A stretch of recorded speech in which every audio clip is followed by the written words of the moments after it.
Queridos, eu quero trazer uma palavra para o seu coração, para os nossos corações, né? Eu quero falar sobre o Evangelho. Eu não sei se vocês conhecem essa palavra. É conhecida ou não? Ou é estranha? Quero falar sobre o Evangelho. Glória a Deus. Todos nós estamos aqui por causa do Evangelho, não é verdade? Ele é a causa de estarmos aqui. Então, falar de Evangelho é um assunto importantíssimo. Mas eu quero falar que o Evangelho, ele é o poder de Deus. Amém? Está revelado na própria palavra que o Evangelho é o poder de Deus. Eu quero ler em Romanos 1, 16 a 18. Se o irmão quiser colocar na tela aí, pode apagar a luz aqui um pouquinho do altar, para quem está lá poder ler. Fazendo um favor. Isso. Pois não me envergonhe do Evangelho. E o apóstolo Paulo falando. Pois não me envergonhe do Evangelho, porque é o poder de Deus para a salvação de todo aquele que crê. Primeiro do judeu e também do grego. Porque a justiça de Deus, olha só, querido, olha isso aqui.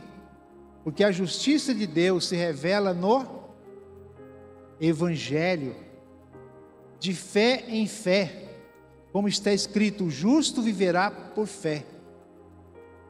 A ira de Deus se revela do céu contra toda impiedade e injustiça dos seres humanos que, por meio da sua injustiça, suprimem a verdade, que é o Evangelho. Então o Evangelho, ele é poder de Deus. Então o Evangelho, ele tem uma importância muito grande. Ele não é algo banal, ele não é algo simples. Nós não podemos banalizar o Evangelho. Nós não podemos adulterar o Evangelho. Por quê? Porque ele é poder de Deus.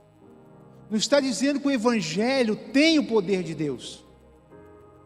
Não está dizendo que no Evangelho tem o poder de Deus, mas está afirmando que o Evangelho é o poder de Deus. E o apóstolo Paulo dizendo, ele diz o seguinte: eu não me envergonho do Evangelho. O que ele está dizendo? Eu não me envergonho de ser chamado Evangelho. Eu não me envergonho. Por quê? O Evangelho é o poder de Deus para a salvação de todo aquele que crê. Então o Evangelho é o poder de Deus. O Evangelho é todo poderoso, sim ou não? Vamos lá, gente, com mais força. O Evangelho é todo poderoso, sim ou não? Sim.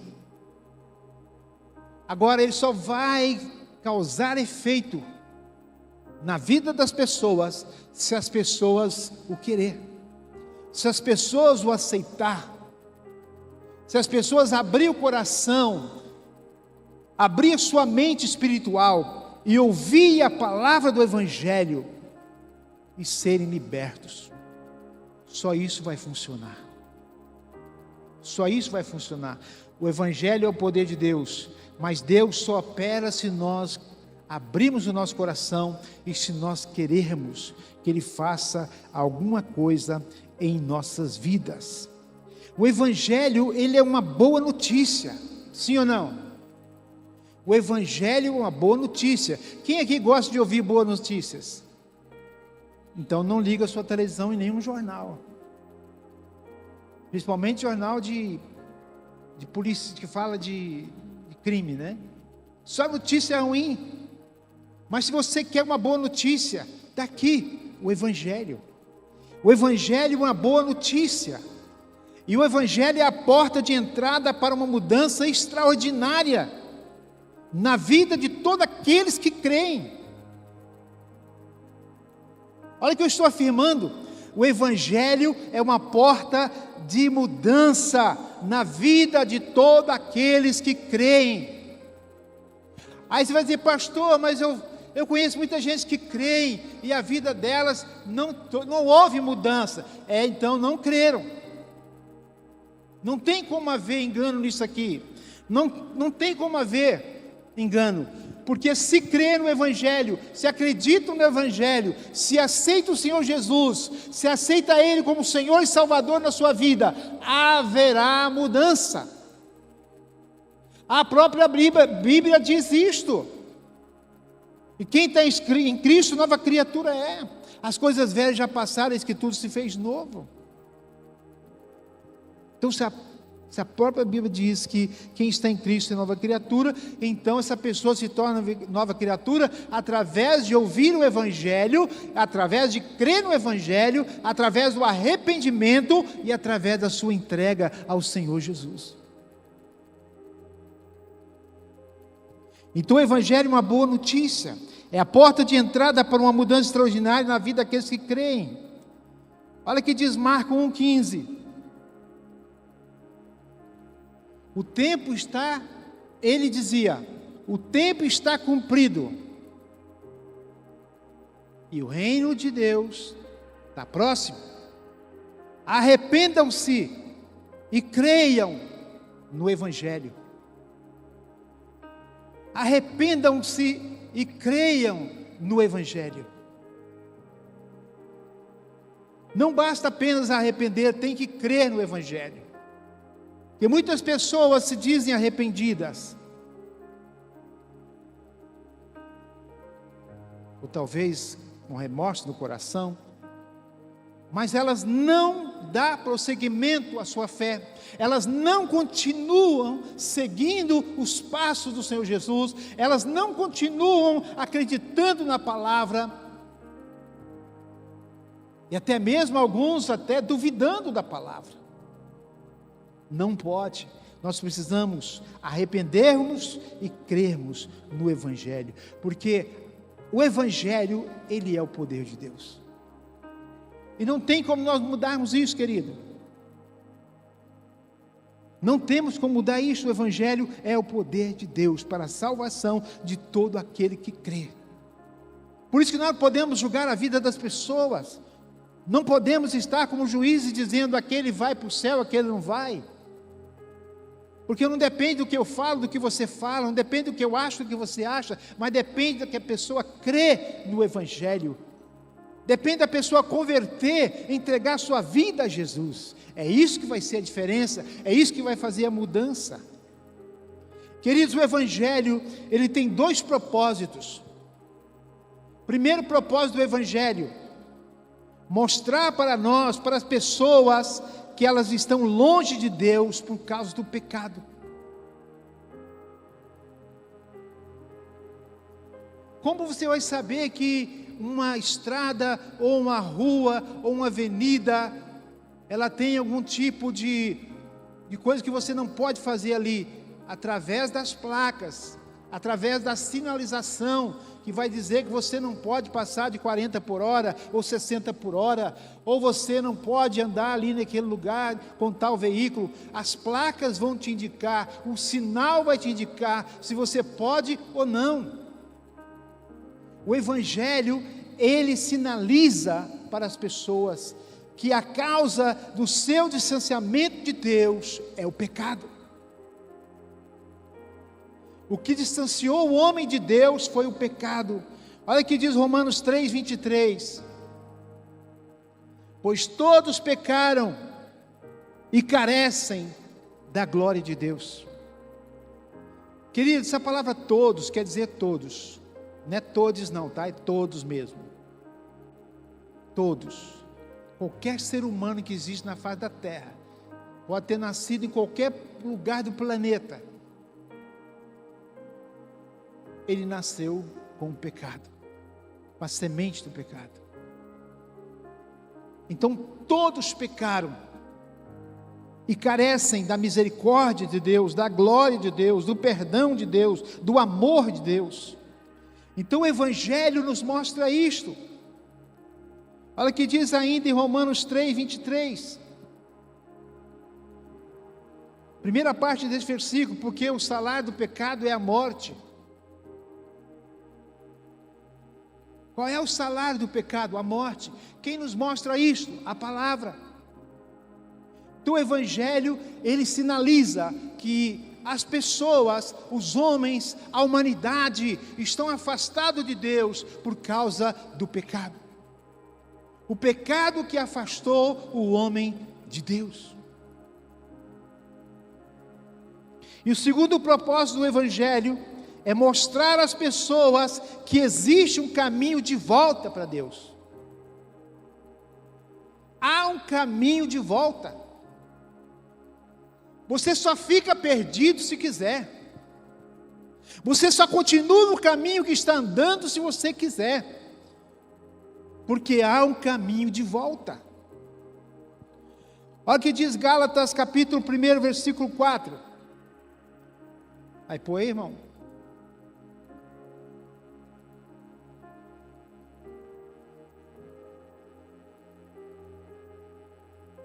Deixa eu ir lendo aqui até que aparece lá.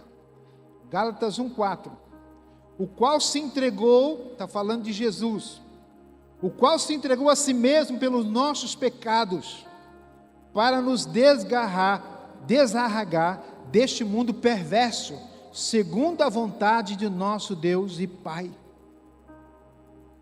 Então, Jesus se entregou a si mesmo pelos nossos pecados, para nos tirar do pecado, para nos tirar do mundo e para nos levar novamente à presença do Deus Pai.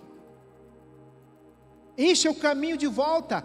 Lá em João, capítulo 14, versículo 6, o Senhor Jesus disse: eu sou o caminho, eu sou a verdade, eu sou a vida. Este é o caminho de volta. Esta é a estrada estreita, é o caminho estreito que todos precisam fazer para regressarem, voltarem à presença de Deus. Olha o que diz ainda em Efésios 2, de 1 a 5. Efésios 2, de 1 a 5.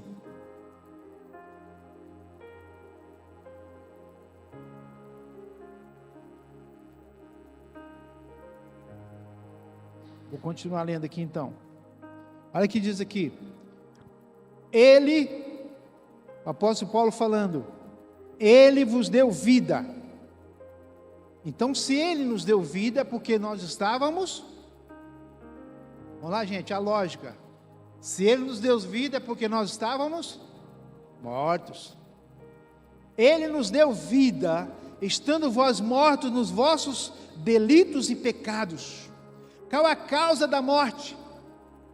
Delitos e pecados, iniquidade, nos quais andastes outrora, segundo o curso deste mundo, segundo o príncipe da potestade do ar, do espírito que agora atua nos filhos da desobediência, entre os quais também todos nós andamos outrora, segundo as inclinações da nossa carne, fazendo a vontade da carne e dos pensamentos, e éramos por natureza filhos da ira, como também os demais. Mas Deus, sendo rico em misericórdia, por causa do grande amor com que nos amou, e estando nós mortos em nossos delitos, nos deu vida juntamente com Cristo. Esse texto é maravilhoso, gente. Nos deu vida juntamente com Cristo, pela graça sois salvos. A nossa vida, ela está em Cristo. Não vivemos isoladamente, não vivemos separadamente. A minha vida que eu vivo hoje, como diz o apóstolo Paulo, eu não vivo mais, agora eu vivo em Cristo. Ele vive em mim, Ele vive por mim, eu vivo por Ele, Ele vive por mim. Não tem como ter vida espiritual, não tem como ter vida com Cristo separadamente dEle. É impossível. É impossível ter uma vida que agrada a Deus, uma vida espiritual que agrada a Deus, uma vida com Cristo sem estar com Ele. É impossível. Então a gente vê aqui Deus está mostrando o caminho. Que Deus tirou o homem do pecado. Deus deu o seu Filho único. Mesmo o homem estando na iniquidade, no pecado, nos seus delitos, Deus deu o seu Filho para nos resgatar e nos fazer filho dele. E junto com Jesus, ter uma vida plena. Uma vida de alegria, de harmonia, de paz. Vivendo com Cristo. O que faz a diferença é Cristo. O que faz a diferença é Jesus. Jesus sem você ou sem mim, Ele continua sendo Jesus, mas eu e você sem Ele, o que nós vamos ser? Então nós dependemos dEle. Por isso Ele diz lá em João, no capítulo 5 de João, capítulo 15 de João, capítulo 15 de João, versículo 5, Ele diz: sem mim nada podeis fazer. Eu sou a videira, meu pai é o agricultor, eu sou a videira, vocês são os ramos, vocês estão ligados em mim, e todo aquele que está ligado em mim vai produzir muitos frutos, porque eu vou trabalhar na vida deles, eu vou cortar, eu vou podar algumas coisas que estão emperrando, ou impedindo o seu crescimento, ou impedindo a sua frutificação, e aquele que está em mim, eu vou cuidar dele de tal forma, que ele vai produzir muitos frutos. Mas aquele que não estiver em mim, ele vai secar, ele vai ser um galho seco, inútil, sem valor. Então o que vai acontecer? O pai, o agricultor, vai cortá-lo, vai podar, vai tirar o galho seco e jogar no fogo. E ele faz a declaração: sem mim nada podeis fazer. A nossa vida está em Cristo. A nossa vida espiritual depende de Cristo. Você nunca pode achar que você está sendo muita coisa porque você é capaz, que você pode ser inteligente, você pode ser capaz, você pode ter muitas qualidades boas. Isso é maravilhoso, mas na vida espiritual, a sua vida espiritual, ela está baseada em sua vida com Cristo. Cristo com você, você com Cristo, vocês dois juntos, a coisa funciona. Não podemos dar o luxo de divorciar de Jesus e achar que a nossa vida vai dar certo. Não dá, porque nós dependemos dEle. Ele é a nossa salvação, pela graça. Qual é a graça de Deus? Qual é a graça que Deus nos deu? A vida do seu Filho, por amor a nós. Queridos, o Evangelho, ele nos mostra a necessidade de arrependimento.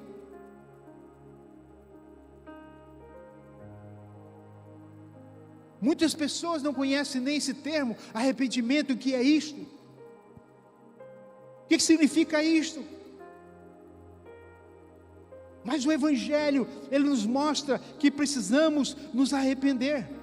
Se o Evangelho não causar em seu coração ou no meu coração arrependimento, queridos, nós não vamos conseguir ter uma vida com Cristo.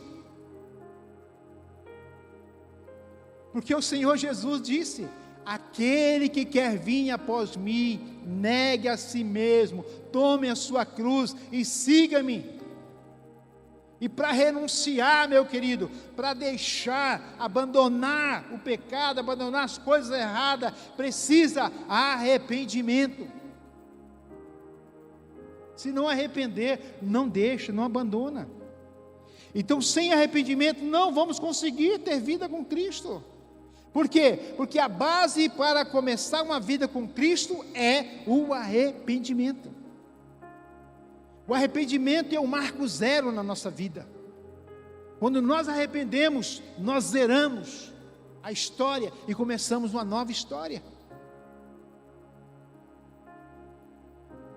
Olha o que diz Mateus 4,17. Daí por diante passou Jesus a pregar e a dizer: arrependei-vos, porque está próximo o reino dos céus. Por que Jesus pegou essa palavra ou essa mensagem de arrependimento? Por que ele não falou assim: olha pessoal, o reino dos céus está próximo, está chegando, fique tranquilo, porque vocês são bonzinhos, vocês são pessoas boas, vocês são pessoas agradáveis, e então eu gosto muito de vocês, e o reino está chegando, se prepare para vocês abraçar o reino, se preparem para vocês entrar no reino. Não, queridos, ele disse: arrependei-vos. Tem que haver arrependimento. Querido, olha, não tem como nós vivermos no pecado e achar que estamos bem. Não estamos. Nós temos que arrepender daquilo que a gente faz de errado. Não podemos viver uma vida cristã sem parece que nada me toca, nada me move, eu estou na vida desse jeito, vou ver desse jeito, porque Deus sabe como é que é, Deus me entende, Deus é amor, Deus é paz, Deus é alegria, Deus é tudo isso, meu filho. Deus é tudo isso, não estou negando isso, mas sem arrependimento, você não consegue entrar no reino dos céus. Que quem disse isso foi o próprio Jesus, não é eu que estou dizendo, estou falando o que ele falou. Olha o que diz Marcos 9,13: ide, porém, e aprendei o que significa misericórdia quero e não holocaustos, pois não vim chamar justos, e sim pecadores ao arrependimento. Chamar pecadores ao arrependimento. Se você é justo, se você não tem pecado nenhum, se você não tem iniquidade nenhuma, então Jesus não veio te chamar. Jesus veio chamar pecadores para se arrepender e ter uma mudança de vida. Olha o que diz 2 Pedro 3,9. Está conseguindo colocar, irmão? 2 Pedro 3,9.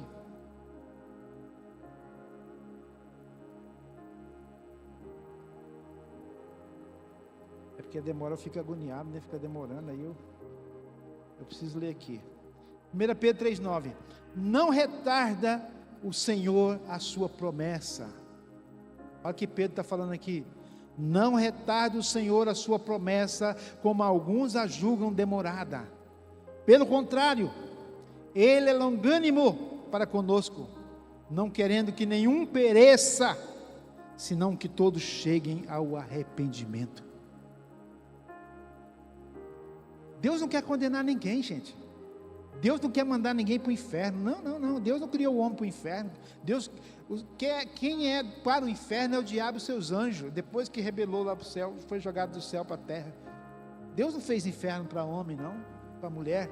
Quando eu falo homem, estou generalizando, tá? Porque às vezes as mulheres, eu falo só o nome do homem, as mulheres, então nós estamos ok, né? Estamos tranquilos. Não, homem é a humanidade. Então o homem não foi criado para ser condenado. O homem foi criado para ser a imagem e semelhança de Deus. O homem foi criado para viver com Deus. Mas a gente sabe da história da queda, que aconteceu tudo aquilo, entrou o pecado. Então é preciso que haja arrependimento. Não retarda o Senhor a sua promessa. Então Pedro está dizendo: Deus não retarda a promessa, Ele vai cumprir a sua promessa, mesmo que alguns julgam que ela está demorando, mas vai acontecer. Pelo contrário, Ele é longânimo. Ele é longânimo para conosco. Sabe o que é longânimo? A palavra longânimo vem de longanimidade, quer dizer tardio, demorado em punir. Vamos imaginar aqui uma dinamite. Hoje tem o sistema de disparar, de implodir um prédio, enfim, qualquer coisa é diferente.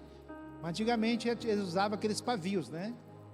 Colocava lá o explosivo e punha um pavio muito grande, para que desse tempo das pessoas que estavam ali no ambiente sair e não serem atingidos pela explosão. Então estou dando esse exemplo para vocês entenderem o que é longanimidade, que é ser longânimo, é ser paciente, é esperar. Querido, Deus espera uma pessoa aqui na terra 40 anos, 50 anos, 60, 70, 80, 90, até 100 anos, ou até mais. E sempre dando a oportunidade dessa pessoa para se arrepender. Porque Deus não quer condená-la. Não é este o propósito de Deus. Deus é longânimo, Deus é paciente para conosco. Ele não quer que ninguém pereça, Ele quer que todos cheguem ao arrependimento e sejam salvos. Porque o céu é grande, queridos, a Nova Jerusalém é enorme. Tem espaço para todo mundo, mas para aqueles que querem. Amém?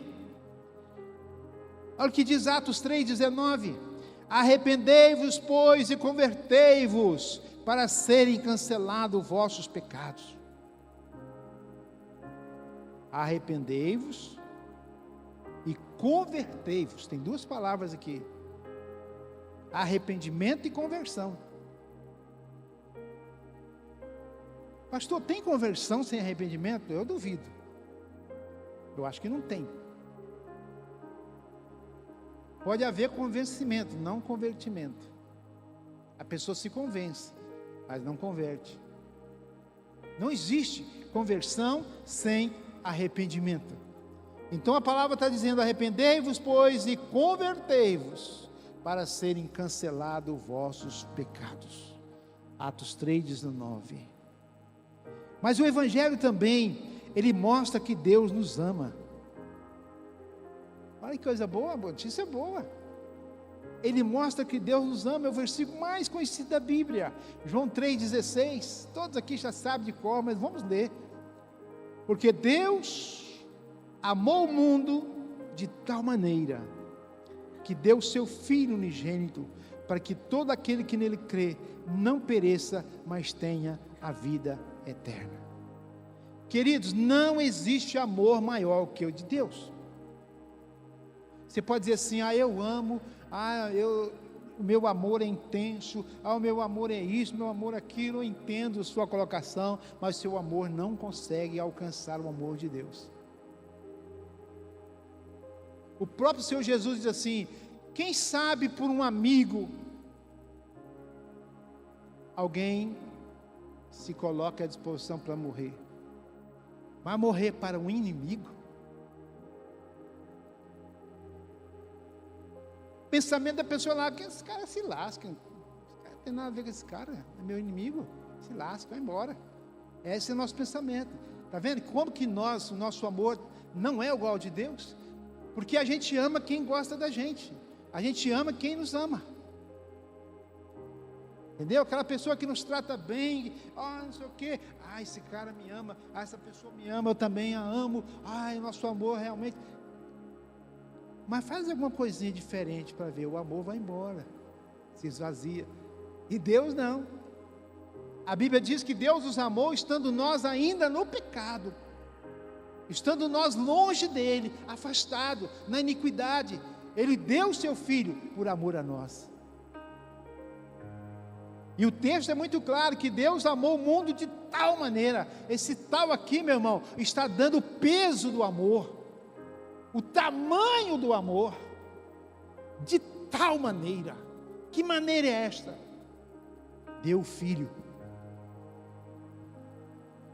Hoje, os casais, o número de filhos é bem pequeno, né? 2, 3, máximo 4. Mas antigamente tinha pais que tinham muitos filhos, 12, 15, 17, 20.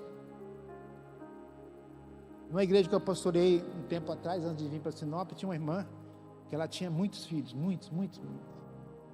E eu perguntava para ela assim: irmã, você seria capaz de dar, se eu fosse condenado à morte e fosse dada a oportunidade, você dar um dos seus filhos para morrer em meu lugar, para me salvar, você faria isso? Ela ficava assim, sabia que não ia dar, né? Só Deus faz isso, gente. Só Deus faz isso. Ele deu o Filho dele por você. E você era um iníquo, você era um pecador, você era um afastado, e Ele deu o seu Filho por você. Isso demonstra o grande amor dele para conosco. Amém? Agora o Evangelho também nos mostra, querido, que a rejeição ao amor de Deus, Deus nos amou, Deus deu o seu Filho, mas o Evangelho também mostra que se nós rejeitarmos este amor, nós podemos infelizmente, sermos condenados. O restante do texto, João 3, 17, 21, diz assim: porque Deus enviou o seu Filho ao mundo. Deus enviou o seu Filho ao mundo, não para que julgasse o mundo, mas para que o mundo fosse salvo por ele. Este mundo aqui, gente, não é o planeta Terra, não é a natureza, não são as plantas, não são os animais. Este mundo aqui é a humanidade. Então vamos falar na forma que você entenda. Porque Deus enviou o seu Filho à humanidade, não para que julgasse a humanidade, mas para que a humanidade fosse salva por ele. Então qual foi o propósito que Deus enviou Jesus aqui? A salvar. Aí continua o texto: quem nele crê não é julgado. Olha que o texto está no presente, não está no futuro não, tá? O verbo aqui está no presente.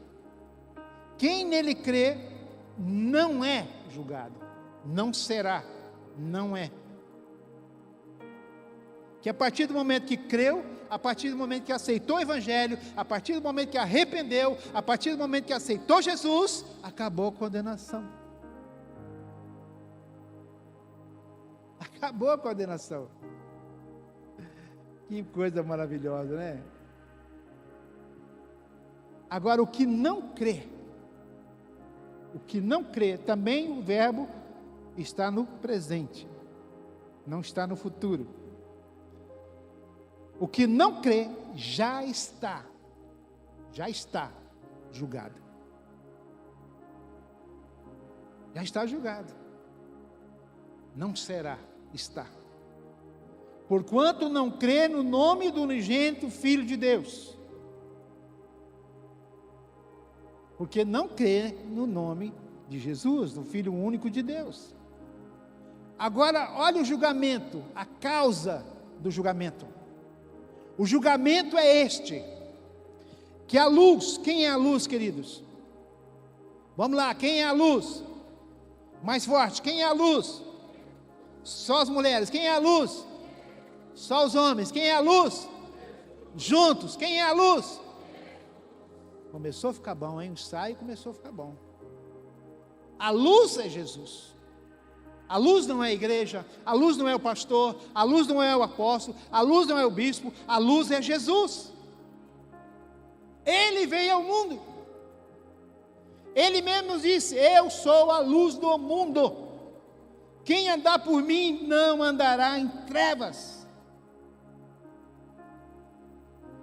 Então o julgamento é este: que a luz veio ao mundo e os homens amaram mais as trevas do que a luz. Então, se os homens estão amando as trevas mais do que a luz, eles estão amando as coisas do mundo, as coisas do pecado, da iniquidade, mais do que Jesus.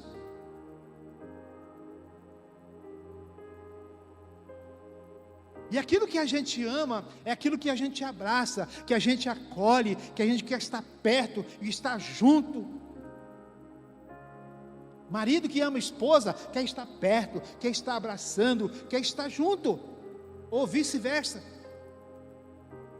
Então, se amamos Jesus, o nosso propósito é com Ele, a nossa vida é com Ele, a nossa decisão é com Ele. Eu devo estar com Ele, eu devo estar na casa dEle, eu devo fazer a obra dEle, eu devo fazer o que Ele me pede. Eu vivo com Ele, Ele vive com mim, a minha vida está escondida nele, eu estou com Ele.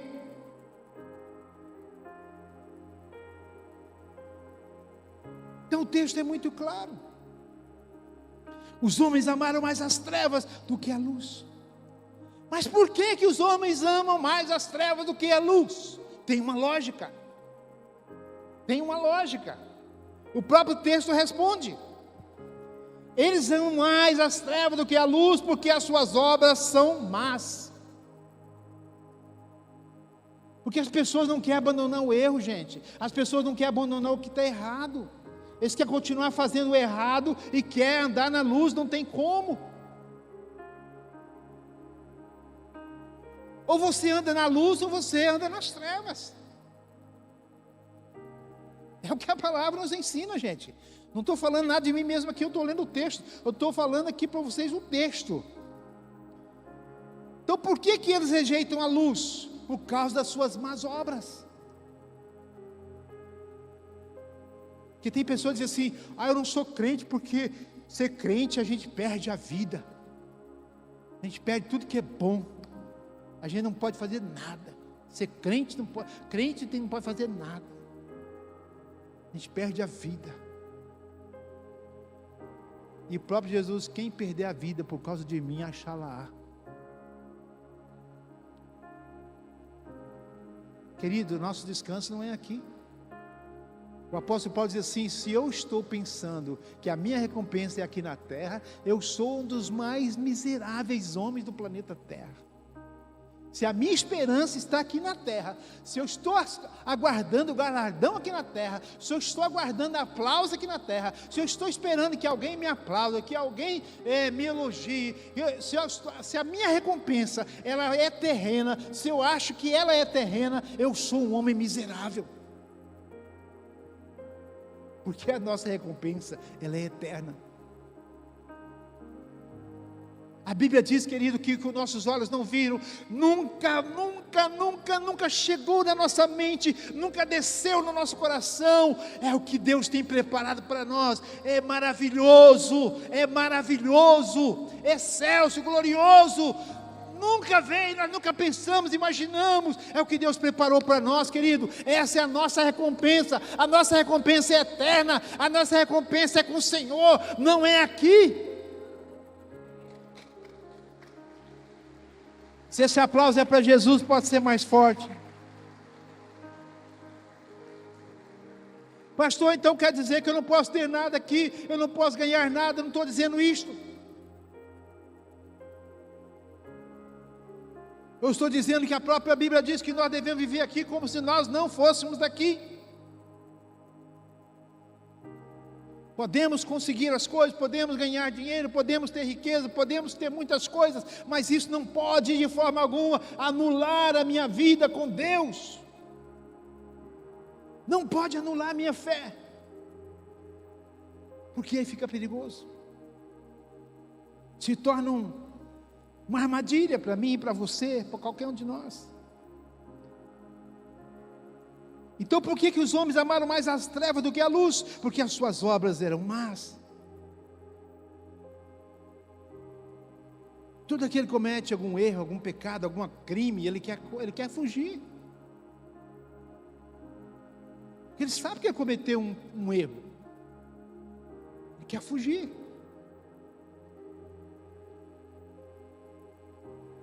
Então, querido, vamos vir para a luz. Porque a luz, ela revela as nossas imperfeições.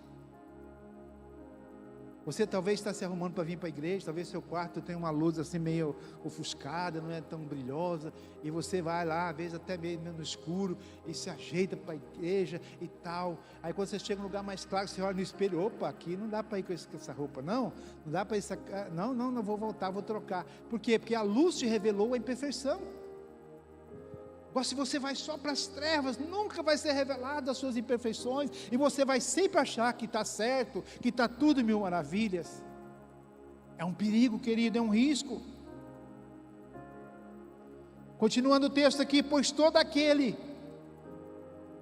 está incluindo qualquer pessoa aqui, pois todo aquele que pratica o mal, aborrece a luz, e não se chega para a luz. Todo aquele que pratica o mal, ele aborrece a luz, ele não aproxima da luz, ele não consegue chegar para a luz. Por que casal namorado gosta de namorar no escuro? Porque lá ninguém está vendo.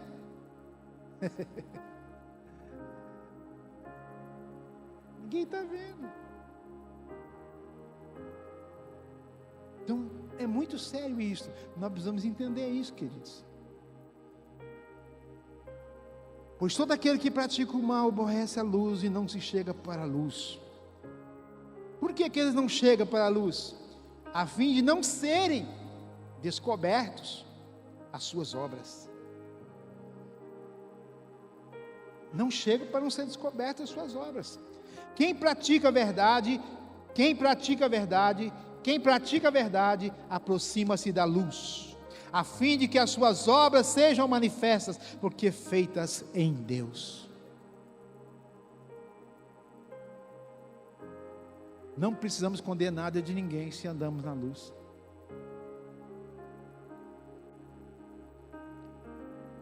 O Evangelho é o poder de Deus para a salvação de todo aquele que... Oi, gente, vocês estão me acompanhando aqui ou não? O Evangelho é o poder de Deus para a salvação de todo aquele que crê. Então o Evangelho é o poder de Deus, mas ele só vai agir, ele só vai funcionar se crer. Se você não acreditar, se você não crer, não tem valor nenhum para você, não vai produzir nada em você, não vai dar resultado nenhum para você, porque a salvação é para aqueles que creem. Isso quer dizer, você precisa arrepender dos seus pecados e confessar Jesus como Senhor e Salvador da sua vida. Então o Evangelho, ele é o poder de Deus, e ele nos mostra muitas coisas, ele nos revela muitas coisas, e todos nós estamos aqui por causa do Evangelho. Porque o Evangelho foi pregado. Jesus mandou pregar o Evangelho. Lá em Marcos capítulo 16, versículo 15, ide pregar o Evangelho a toda a criatura. Quem crer e for batizado será salvo, quem não crer será condenado. Então a palavra crer está bem, está dando para a gente entender que precisa crer, precisa acreditar. Nós vivemos pela fé. A vida cristã ela é baseada na fé. Muitos nos julgam, nos falam que somos bobos, que somos, enfim, atrasados. Eles dão um monte de adjetivo para a gente aí. Mas não importa. O importante é que nós sabemos em quem estamos crendo. O importante é que nós sabemos em quem nós estamos acreditando, em quem nós estamos colocando a nossa confiança. E a nossa confiança não é colocada em homens. O salmista diz que uns confiam em carros, outros confiam em cavalos, mas nós fazemos menção do nome do Senhor. E nessa palavra que o Evangelho é o poder de Deus, nós precisamos pregar o Evangelho. A igreja, Jesus fundou a igreja com um propósito. A igreja pode fazer mil coisas. Não quer dizer que está errado as outras coisas que a igreja faz. Mas o propósito principal de uma igreja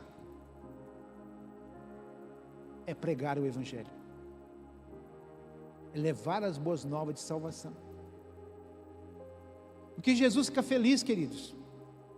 Jesus fica alegre, o Espírito Santo se alegra quando as pessoas vêm e aceitam Jesus como Senhor e Salvador, deixa Deus entrar na vida deles e começa a ver mudança na vida da pessoa, da mulher, do homem, dos filhos, da família, daquele que estava lá na sarjeta, na cachaça, na bebida, na embriaguez. Deus entra na vida dele, ele muda de vida, ele vem para servir o Senhor. Aquele que estava nas drogas, aquele que estava na prostituição, aquele que estava na idolatria, na feitiçaria, na macumbaria, quando essas pessoas começam a vir se converter, o coração de Deus se alegra, porque é isso que Ele quer.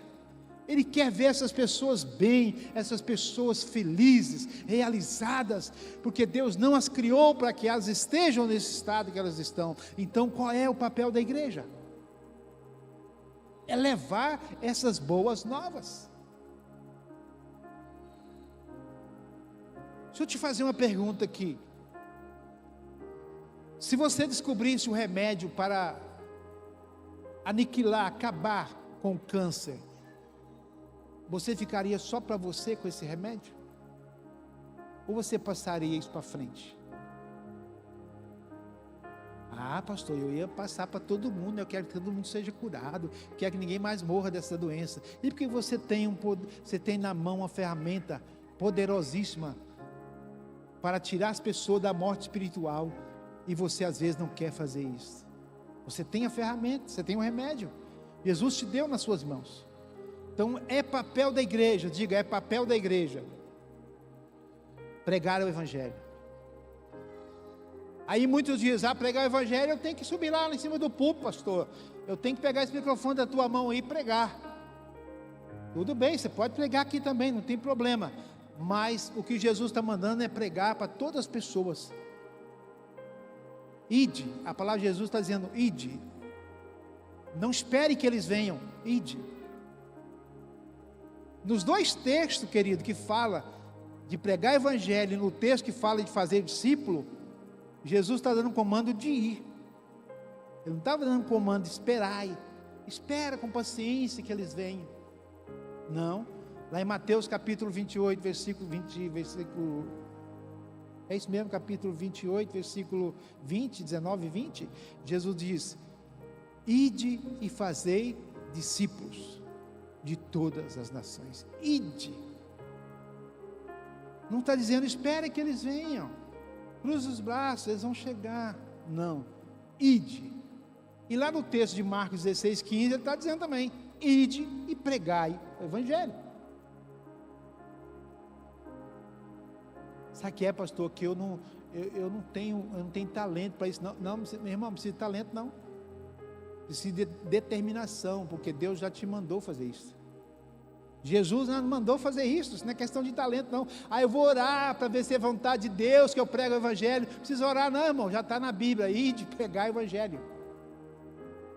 Querido, tem coisa que você está orando que não precisa nem orar, não. Já está na Bíblia.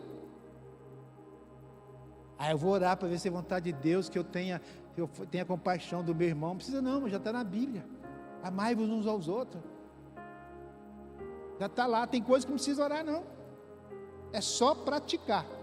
Então a igreja precisa praticar, pregar o evangelho. Não, pastor, sabe o que é? Eu acho que isso aí é trabalho do Senhor. O Senhor que tem que fazer isso. O Senhor que é o pastor. Eu também acho que é trabalho meu também. Eu também tenho que pregar. Mas Jesus não está mandando pastores, apóstolos, ir de pregar o evangelho. Ele está dando um comando para todo mundo. A igreja.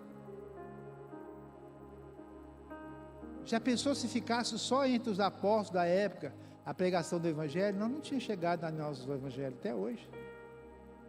Nós estávamos perdidos.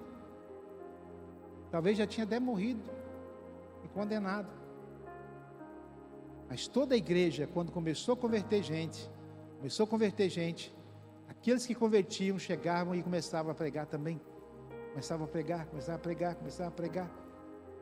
E a igreja foi crescendo, muita gente foi convertendo, porque a igreja cumpriu o seu papel. Então é papel da igreja pregar o evangelho. Uma igreja pode ter 1000 coisas, a igreja pode ter 1000 programações, a igreja pode ter muitas coisas, mas se não prega o evangelho, ela não está cumprindo o ID de Jesus. Ela não está fazendo o que Jesus mandou fazer.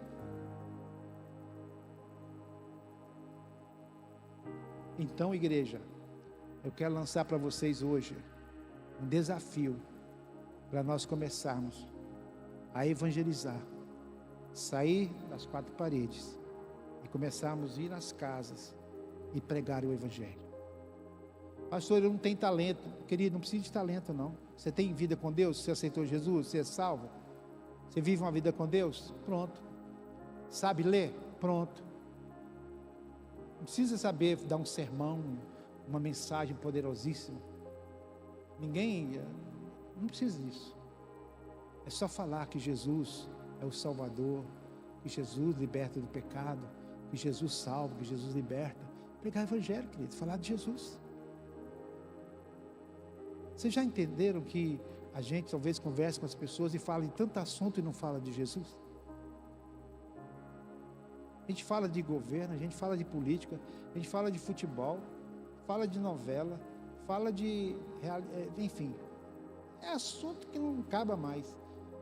Mas não fala nenhuma vez de Jesus. Então está na hora de nós começarmos a mudar o nosso conceito como igreja e evangelizar. Ah, pastor, sabe por que eu não vou evangelizar? Porque aí as pessoas vêm para a igreja, o senhor que sai ganhando com isso, que eles não ganham nada. As pessoas não é minha. Você está ganhando para Jesus, querido. Tira essa mentalidade da sua cabeça. Tira isso da sua cabeça, irmão. Até onde não ficar com essa mentalidade tão ultrapassada? Nós estamos fazendo para Jesus. Amém? Amém, igreja? O que é o evangelho mesmo? Ixi, vou começar de novo a mensagem. Tem tempo, vou começar do zero. O que é o evangelho mesmo, igreja? Deu uma melhorada, mas tá ruim. Eu vou dar outra chance. É a última chance, hein? Senão eu vou começar do zero. O que é o evangelho mesmo, igreja?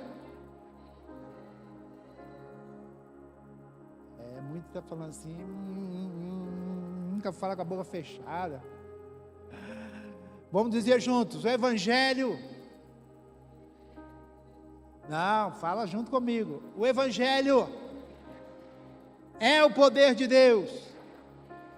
O evangelho é o poder de Deus.